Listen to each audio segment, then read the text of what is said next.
Welcome to WeLearn Virtual Learning Network.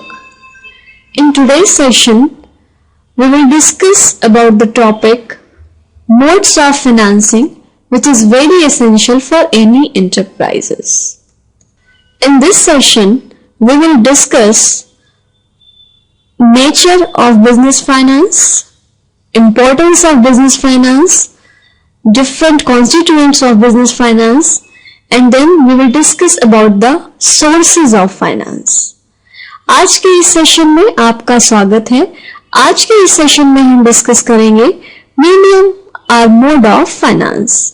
Company या किसी भी ऑर्गेनाइजेशन के लिए फंड की जितनी इंपॉर्टेंस होती है उसके लिए आपके पास क्या क्या सोर्सेज हैं, उसके कॉन्स्टिट्यूएंट्स क्या हैं, फंड की इंपॉर्टेंस और रेलिवेंसी क्या है, बैलेंसिंग अप्रोच में आपके पास फंड की रिक्वायरमेंट होनी चाहिए। Then we will discuss about the various types of securities required to obtain bank credit. अगर एक एंटरप्रेन्योर जिसके पास फंड की कंस्ट्रेंट है, बैंक क्रेडिट कैसे उसको प्रोवाइड कर सकती है as a securities measure. Various methods क्या है लॉन्ग टर्म फाइनेंस के जिसके थ्रू आप फंड्स की रिक्वायरमेंट को फुलफिल कर सकते हैं। इन सारी चीजों की डिस्कशन आज हम इस सेशन में करेंगे।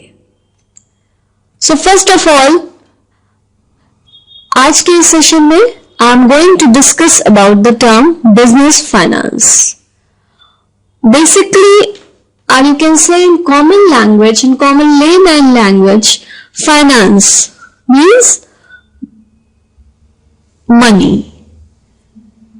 So basically this is the transaction, or you can say the funds which is required for any organization so that organization can indirectly run their profit is known as business finance.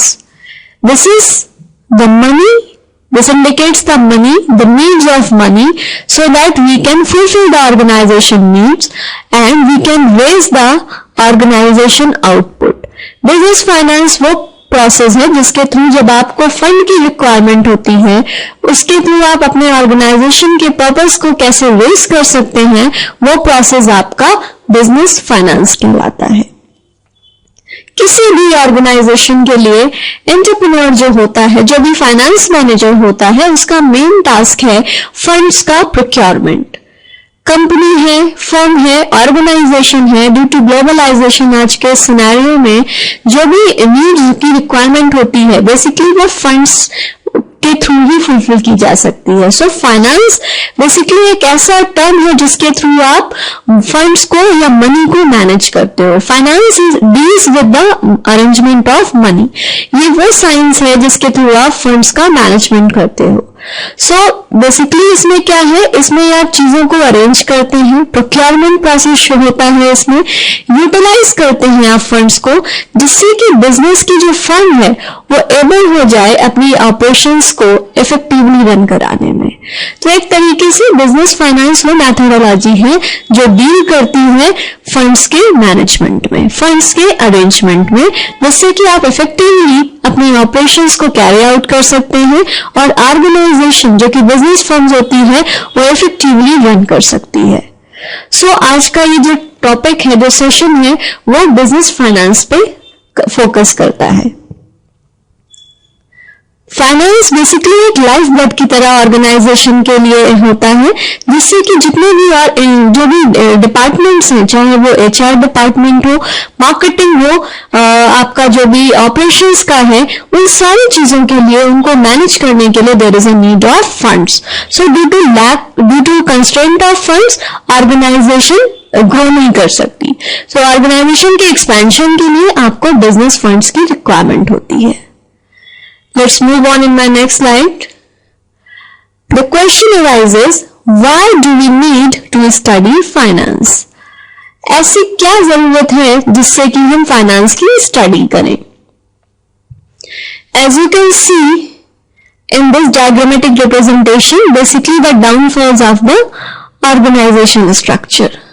So due to shortage of funds, due to inadequate funds, organization can't survive. जो भी एक organisation है, जो भी इसके ventures हैं, जो भी इसने सेटअप किया हुआ है, अगर वहां पे फंड की शॉर्टेज है, फंड अगर नहीं है उसके पास, तो अपने ऑर्गेनाइजेशन के जितने भी रिसोर्सेज हैं उनको मैनेज नहीं कर सकती, चाहे वो ह्यूमन रिसोर्स है, चाहे उसका डिपार्टमेंट है जहां पे उसकी सेलिंग की स्ट्रैटेजीज है, उसके लिए भी, एडवर्टीजमेंट के लिए भी उसको फंड की रिक्वायरमेंट है, मार्केटिंग प्रोडक्ट्स के प्रमोशन के लिए भी उसको फाइनेंस की फंड्स की रिक्वायरमेंट है। बेसिकली फंड्स की जो एडिक्वेसी है वो ऑर्गेनाइजेशन को सर्वाइव करने में हेल्पफुल होती है, बट अगर फंड की कंस्ट्रेंट है तो ऑर्गेनाइजेशन फुलफिल अपने क्राइटेरिया को नहीं करता। सो जितने भी वेंचर्स हैं, जितने भी डिपार्टमेंट्स हैं, अगर फंड आपके पास एडिक्वेट मैनर में नहीं है, देन ऑर्गेनाइजेशन या एंटरप्राइज ग्रो नहीं कर सकते। Business need funds. बिजनेस वो गोल होता है, वो प्रोसेस होता है जिसमें आप अपने पर्टिकुलर टारगेट को, पर्टिकुलर गोल को कंबाइनली जॉइंट एफर्ट्स के साथ अचीव कर सकते हैं। बेसिकली ये प्रॉफिट मेकिंग के लिए किया जाता है। जो भी आपका कंसर्न होता है वो मनी को मैक्सिमम करना होता है। जब आप बिजनेस को सेटअप करते हैं, उनकी ऑपरेटिंग एक्टिविटीज के लिए, उनके फाइनेंसिंग एक्टिविटीज के लिए, उनकी जितनी भी इन्वेस्टमेंट की एक्टिविटीज होती हैं, मार्केट की जो भी अपॉर्चुनिटीज आती हैं, जो वीकनेसेस होते हैं, स्ट्रैटेजीज को बिल्डअप करना है, उन सारे इंफ्रास्ट्रक्चर को बिल्डअप करना है, जो सारी चीजों के लिए basically there is a need of funds.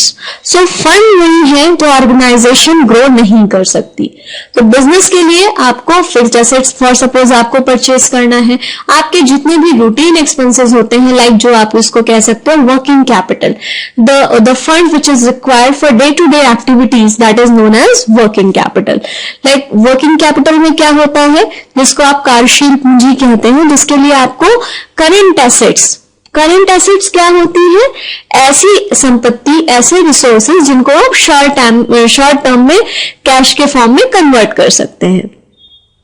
और आपका जो लायबिलिटीज क्या होता है, करंट लायबिलिटीज मीन्स ऑर्गेनाइजेशन के कितने खर्चे हैं ऐसे जो कि आपको पेमेंट करने होते हैं।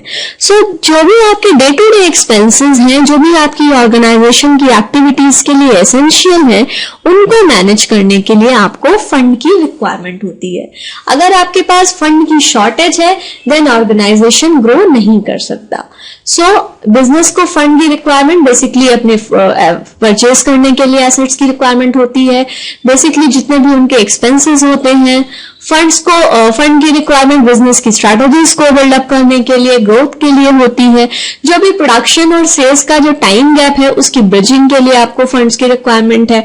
जितने भी मार्केट की फ्लक्चुएशंस हैं, बिजनेस की जितने भी उनकी कंटिजेंसीज रेज हो सकती हैं, उनको मीट आउट करने के लिए कोई भी ऐसे हर्डल्स आ सकते हैं जिनको आप प्रिडिक्ट नहीं कर सकते, उनको मीट आउट करने के लिए, उनसे बचने के लिए आपको फंड की रिक्वायरमेंट होती है।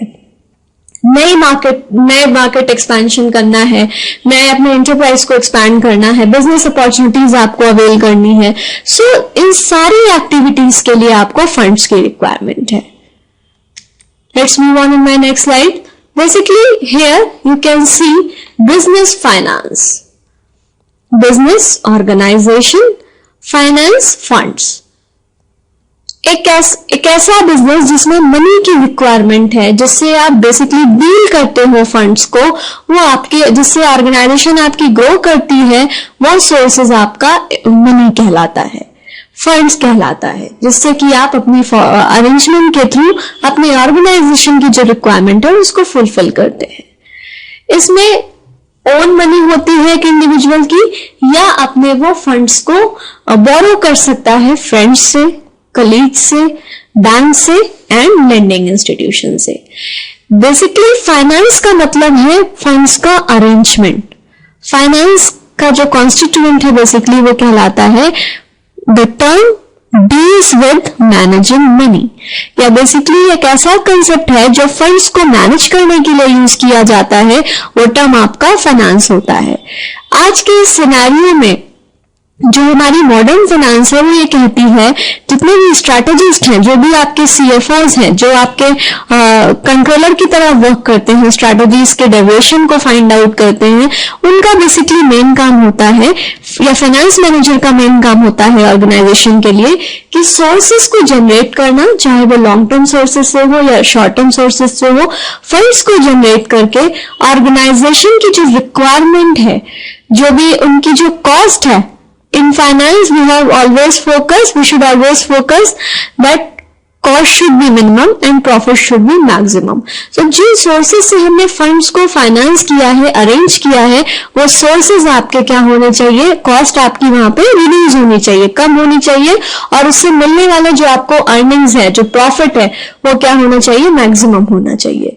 सो बोरोज आप कहां से कर सकते हो, या तो आप एज एन इक्विटी अपने फंड को इन्वेस्ट कर सकते हो, इंडिविजुअल की तरह वर्क कर सकते हो, फ्रेंड से, कलीग से, बैंक से और लैंडिंग इंस्टीट्यूशन से जो आपको फंड्स प्रोवाइड कराते हैं. गवर्नमेंट की ग्रांट ले सकते हैं किसी भी नए प्रोजेक्ट्स के लिए.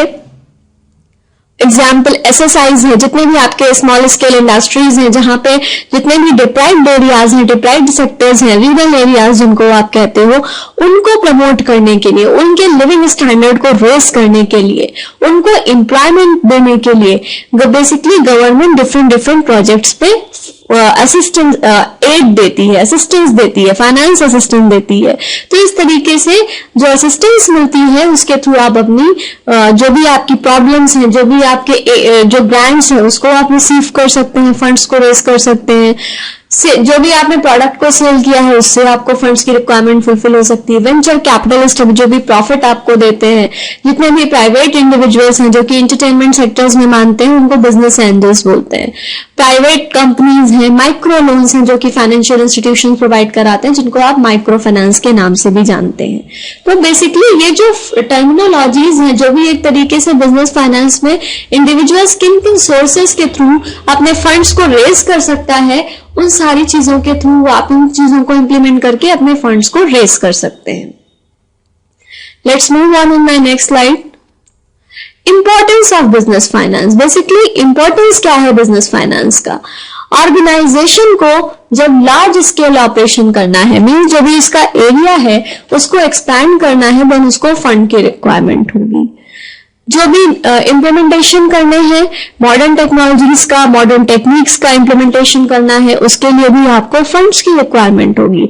अगर आपके पास परफेक्ट इंफ्रास्ट्रक्चर नहीं है, जितने भी आपके रिसोर्सेज हैं और जितने भी इक्विपमेंट्स हैं जिनकी रिक्वायरमेंट होती है ऑफिस के लिए, अगर वो चीजें नहीं है, देन आप जो भी वर्क प्लेस में ह्यूमन बीइंग वर्क कर रहा है या जो रिसोर्सेज वर्क कर रहा है, उनको उनकी स्किल्स को इम्प्लीमेंट करने के लिए उनके पास टेक्नोलॉजी, अगर टेक्निक्स की रिक्वायरमेंट नहीं है और आपके पास उनकी शॉर्टेज है, अबंडेंस है, तो इट मींस कि वहां पे आपको फंड की रिक्वायरमेंट है. सेल्स का प्रमोशन करना है, प्रोडक्ट आपने फिनिश गुड्स में कन्वर्ट कर लिया, देन अब मार्केट में उसको लॉन्च करना है, उसके लिए भी आपको फंड्स की रिक्वायरमेंट है. तो इस तरीके से आप अपने फंड को, बिजनेस को कैसे इंप्लीमेंट करते हैं, यूज करते हैं, उसकी रेलेवेंसी क्या होती है ऑर्गेनाइजेशन के इंप्लीमेंटेशन के लिए. Let's move on in my next slide. Question arises to obtain funding for a business project. अगर आपको किसी बिजनेस प्रोजेक्ट के लिए फंड को ऑब्टेन करना है, how you will decide कि कितना हमको फंड्स की रिक्वायरमेंट है. So first of all आपको ये डिसाइड करना है कि मनी की कितनी रिक्वायरमेंट है, कैसे आप अपनी ऑर्गेनाइजेशन को सेटअप करोगे. देन उसके बाद आपको अपने इन्वेस्टर्स को बताना है कि आपको जो आपकी कंपनी है उसके इंफ्रास्ट्रक्चर के लिए, उसके रिसोर्सेज, मैन पावर के लिए, उसकी जो मटेरियल की रिक्वायरमेंट है, जो उसके प्रोडक्ट के बनाने में जो कॉस्ट आएगी, उसके लिए उसको फंड्स की रिक्वायरमेंट है. दूसरा, उसको इंसेंटिव्स ऑफर करके, इंटरेस्ट पे ऑफर करके, या कोलैटरल जो सिक्योरिटीज का पार्ट है जहां पे आप डॉक्यूमेंट्स के फॉर्म में सिक्योरिटीज को सबमिट करते हैं, इन्वेस्टर अपने कंट्रीब्यूशन के लिए उसको सबमिट करता है, वो उसके थ्रू भी आप फंड्स को ऑब्टेन कर सकते हैं. आप अगर कोई लोन लेते हैं देन आपको अरेंजमेंट्स करने होंगे कि आपको प्रॉपर ईएमआई पे करनी है, तो इसके लिए भी आपको फंड की रिक्वायरमेंट है, आपको अरेंजमेंट करना होता है, देन आप फंडिंग कर सकते हैं बिजनेस प्रोजेक्ट्स के लिए. Let's move on in my next slide. How can you classify business? Each type of business को आप फाइनेंस के ओर से क्लासिफाई कर सकते हो। सबसे पहला है आपका soul trader. Soul trader single individual partnership, जहां पे दो पर्टिकुलर पार्टीज अपने प्रॉफिट को म्यूचुअली कंसेंट से उनके बीच में अग्रीमेंट होता है और वो प्रॉफिट और लॉस को इक्वली शेयर करते हैं। लिमिटेड कंपनी, जहां लॉ के साथ लीगल ऑब्लिगेशंस को, लीगल बाइंडिंग्स को और परपेचुअल सक्सेशन के साथ आप उन चीजों को क्रिएट करते हैं। कंपनी रजिस्टर्ड होती है 1956 के एक्ट के अकॉर्डिंग, वो आपकी लिमिटेड कंपनी का पार्ट हो जाती है। सोर्सेस कैसे कैसे ये हो सकते हैं? वेंचर कैपिटलिस्ट जो होते हैं, जो बिजनेस ग्रोथ के लिए होते हैं, बिजनेस एंजल्स जो होते हैं, जो एंटरटेनमेंट के लिए बेसिकली उनसे जो फंड्स आपको मिलते हैं, उनसे आप ऑर्गेनाइजेशन को ग्रोन अप कर सकते हो, ग्रो कर सकते हो। बिजनेस की ग्रोथ, फाइनेंस के सोर्सेस क्या है? बेसिकली इंटरनल है एंड एक्सटर्नल है। इंटरनल सोर्सेज में सबसे पहले आपका आता है organic growth. Organic growth basically क्या होते हैं? जहां पे आप अपनी जो एग्जिस्टिंग ऑर्गेनाइजेशन है उनको डेवलप करके, उनका एक्सपेंशन करके, उनको अचीव करके, उनके टारगेट को आप ऑर्गेनाइजेशन की ग्रोथ को कंसीडर कर सकते हो, बढ़ा सकते हैं, जिनसे आप जो एक्सपेंशन कर सकते हैं अपने बिजनेस को। उससे क्या होगा? उसका इम्पैक्ट क्या होगा? रेवेन्यू जनरेट होगी, ओवरऑल प्रॉफिट लेवल आपका बढ़ेगा, रिटेन प्रॉफिट आपके पास रहेगा, मींस जो री इन्वेस्टमेंट, जो आपके पास अनडिस्ट्रीब्यूटेबल पार्ट ऑफ प्रॉफिट है, वो आपका रिटेन अर्निंग्स का पार्ट है। उसको इन्वेस्ट करके आप फर्दर रिसाइकलिंग कर सकते हैं, रिकवरिंग बैक ऑफ प्रॉफिट्स कर सकते हैं और ऑर्गेनाइजेशन के गोल को अचीव कर सकते हैं। एसेट्स को सोल्व कर सकते हैं, जिससे ऑर्गेनाइजेशन की जो रिक्वायरमेंट है, जो फंड की शॉर्टेज है, वो फुलफिल हो सकती है। बिजनेस के एक्सटर्नल ग्रोथ क्या है? Long term, short term and inorganic growth. Long term, जहां पे आप जो फ्यूचर के पॉइंट ऑफ व्यू से लॉन्ग टर्म गोल को अचीव करते हैं, शॉर्ट स्पैन में आप अपने प्रॉफिटेबिलिटी को इंक्रीज करना चाहते हैं, और इनऑर्गेनिक ग्रोथ के थ्रू आप कैसे ऑर्गेनाइजेशन को के टारगेट को, के उनकी एफिशिएंसी को इफेक्टिवली मैनेज कर सकते हैं। लॉन्ग टर्म के बेसिकली क्या ऐसे फीचर्स हैं, क्या कॉन्स्टिट्यूएंट्स हैं? सबसे पहला है शेयर्स। शेयर्स बेसिकली कैपिटल का प्रोपोर्शनेट पार्ट होता है। जो भी कोई एक व्यक्ति या जो भी आपका रिसोर्सेज जो होता है, इक्विटी पर्सन होता है, जो अपने पैसे को लगाता है, वो उसकी पूंजी होती है। इसका जो प्रोपोर्शनेट पार्ट होता है कैपिटल का, पूंजी का, वो आपका शेयर्स कहलाता है। शेयर्स के क्लासिफिकेशंस हैं ऑर्डिनरी शेयर्स, इनको हम इक्विटी शेयर्स के नाम से जानते हैं, जो कि बेसिकली इनका डिविडेंड फिक्स नहीं होता और इनके ये कैपिटल एप्रिसिएशन पे बेस्ड होते हैं, रिस्की माने जाते हैं, लॉन्ग टर्म के लिए कंसिडर किए जाते हैं। प्रेफरेंस शेयर्स वो शेयर्स होते हैं जिनका रेट ऑफ डिविडेंड फिक्स्ड होता है और इन कंपनी चाहे प्रॉफिट में हो या लॉस में हो, इनको जितना भी इनका डिविडेंड का अमाउंट है वो कंपनी को पे करना होता है। न्यू शेयर इश्यूज मतलब कि अगर आपको फंड की शॉर्टेज है तो आप आईपीओ के थ्रू अपने जनरल पब्लिक से फंड को रेस कर सकते हैं। राइट इश्यूज बेसिकली क्या होते हैं? फॉर सपोज मिस्टर ए है, वो ऑलरेडी उन्होंने रिलायंस के 100 शेयर्स परचेज कर रखे हैं। आफ्टर 2 years रिलायंस ने कोई नए शेयर्स लॉन्च किए तो वो मिस्टर ए को ऑफर करते हैं कि क्योंकि मिस्टर ए उनके एग्जिस्टिंग शेयर होल्डर हैं, मिस्टर ए को वो उस प्रोडक्ट के बारे में, उस शेयर्स के बारे में ऑफर देते हैं, उनको बताते हैं। वो पॉलिसी आपकी राइट इश्यूज कहलाती है। Rights issue means existing share holders के पास ये एक राइट है, एक अपॉर्चुनिटी है कि वो फर्दर जो नए प्रोडक्ट्स हैं उसमें वो इन्वेस्टमेंट करें। बोनस और स्क्रिप इशू, जब आपके पास कैश में फंड ना हो करके आप उनको बोनस जो होता है उसको आप क्या कहते हैं इशू कर देते हो कैश शेयर्स के फॉर्म में, वो आपके बोनस या स्क्रिप इश्यूज कहलाते हैं। लोन्स का भी पार्ट है बेसिकली लॉन्ग टर्म में, जिसमें कि आपके डिवेंचर्स होते हैं जो कि ऋण पत्र कहलाते हैं, बैंक लोन्स होती हैं, मर्चेंट्स बैंक्स होते हैं जो बेसिकली कॉमर्शियल डीलिंग्स में भी वर्क करते हैं, like leasing, hire purchasing etcetera. Government undertakings हैं जो कि आपको ग्रांट्स प्रोवाइड कराती है। शॉर्ट टर्म में आपके जो सोर्सेज हैं, सबसे पहला है बैंक लोन। बैंक लोन के थ्रू बेसिकली बैंक लोन एक तरीके से फाइनेंशियल असिस्टेंस का काम करती है।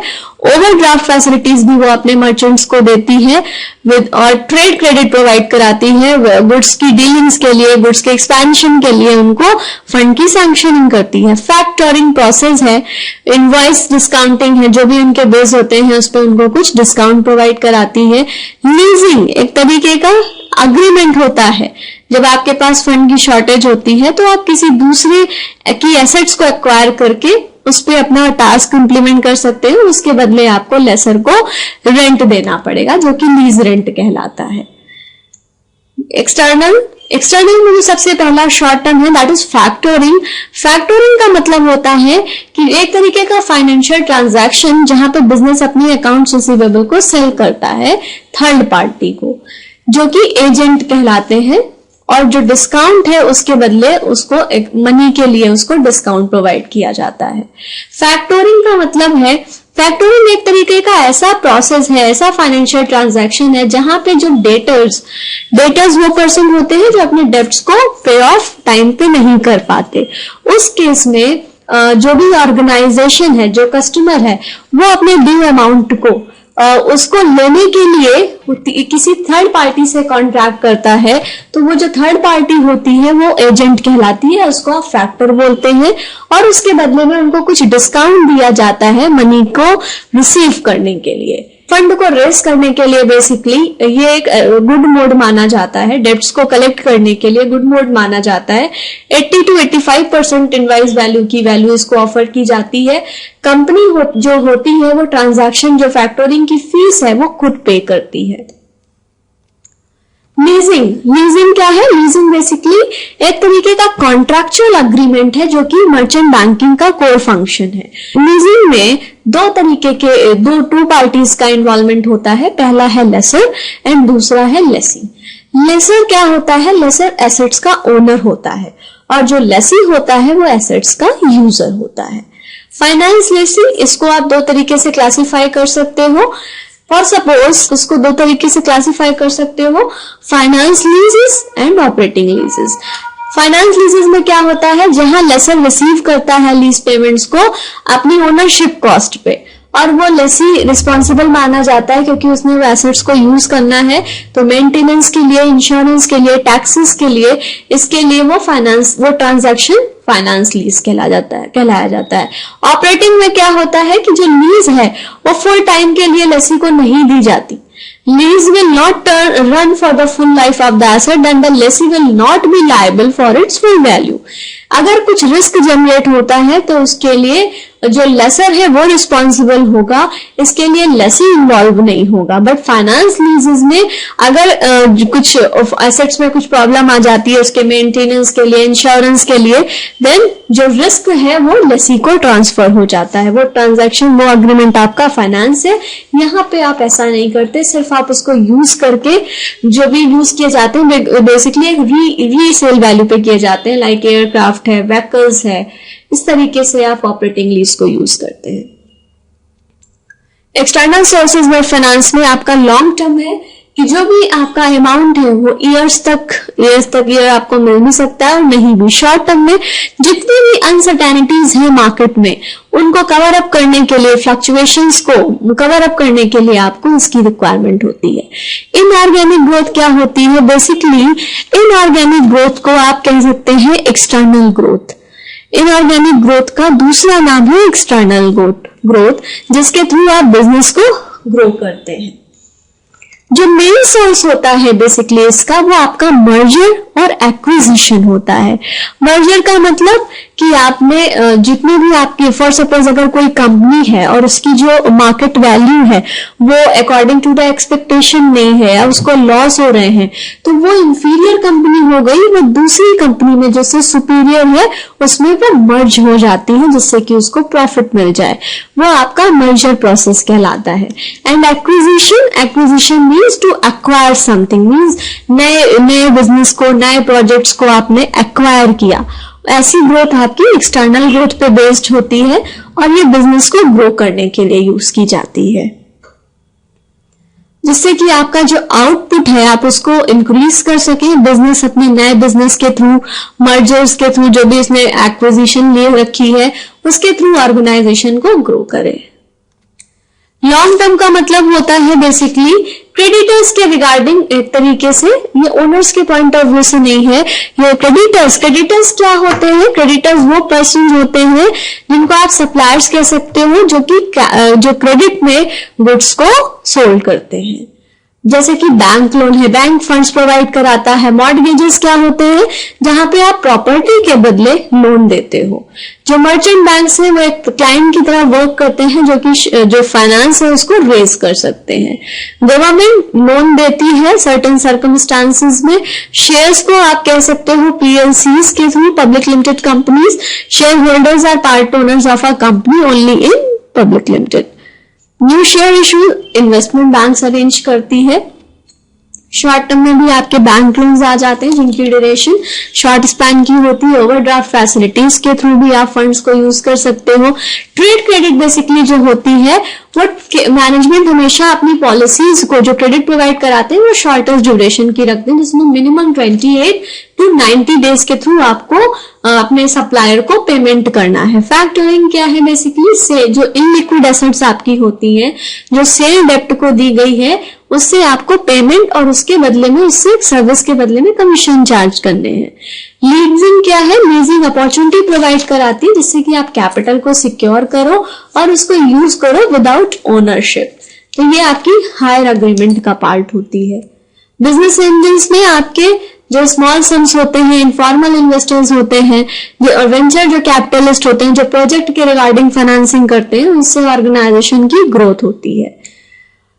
ठीक है। वेंचर कैपिटल का क्या मेन मोटिव है? लॉन्गर टर्म इन्वेस्टमेंट होता है, हाई ग्रोथ बिजनेस होती है। जो ये इस सेशन के बिहाफ पे जो कुछ एक्सरसाइज है, बट सेशन एक्सरसाइज से पहले जो आज का सेशन का जो कंक्लूजन है वो ये है कि बिजनेस फाइनेंस को एक इम्पॉर्टेंट फिनोमेना की तरह इंक्लूड किया गया है। उसके डिफरेंट जितने कॉन्स्टिट्यूएंट्स थे वो आपने पढ़े और कैसे उनका इम्प्लीमेंटेशन किया गया लॉन्ग टर्म और शॉर्ट टर्म के बेसिस पे। तो here are some practice questions. First of all, you have to mention the various needs of the organization. Again you have to give some specific examples regarding kind of assets and their securities option. Document of title to goods, movable goods, jewelry or precious metal. So basically, on the basis of this session, you can do it very easily. Thank you.